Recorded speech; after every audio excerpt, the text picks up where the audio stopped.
ভারতবর্ষের ঐতিহ্য, ভারতবর্ষের ইতিহাস, ভারতবর্ষের ধর্ম, ভারতবর্ষের সাহিত্য, ভারতবর্ষের সঙ্গীত এবং ভারতবর্ষের অর্থনীতিকে আবার নতুন করে জগৎ সভায় সুপ্রতিষ্ঠিত করতে হবে।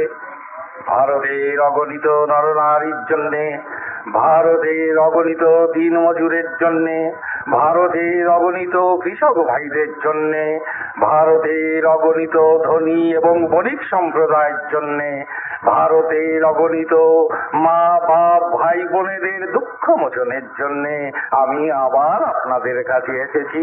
আমার জীবন দিয়ে, আমার প্রাণ দিয়ে, আমার যথাশস্য দিয়েও যদি আপনাদের বিন্দু মাত্র সাহায্য করতে পারি,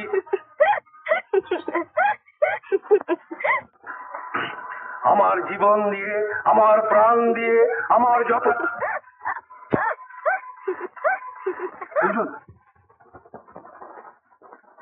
আপনাদের সাহায্যের দ্বারা, আপনাদের সহানুভূতির দ্বারা, আপনাদের সহযোগিতার দ্বারা আমার দিন ক্ষীণ বিগত যৌবনা বাংলা মাকে যদি আবার সুজলা সুফলা শস্য শ্যামলা করে জামা তুলুন।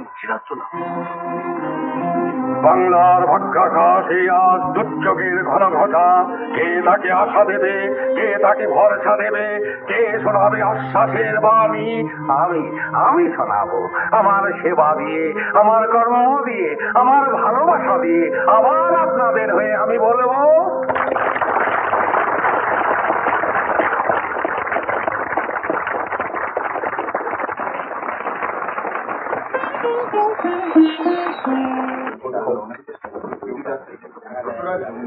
ছেলে ছোকরাদের অত্যাচারে দোকানপাটের বন্ধ করতে হবে।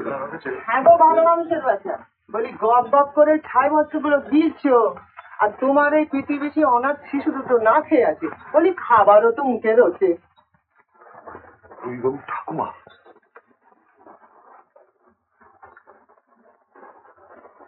আর নে না, লজ্জা কি? খিদে পেয়েছে তো, না খেয়ে থাকবি নাকি? নে, বেঁচে থাকো বাবা, বেঁচে থাকো।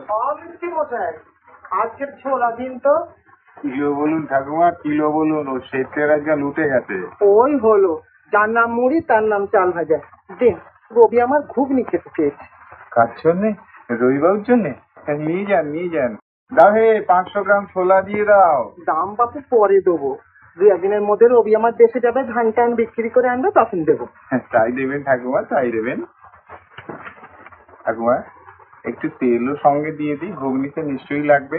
তা তো হলে ভালোই হয় বাবা। দাও হে, 100 গ্রাম তেলও দিয়ে দাও। তেল দাও, রবিবাবুকে তেল দাও।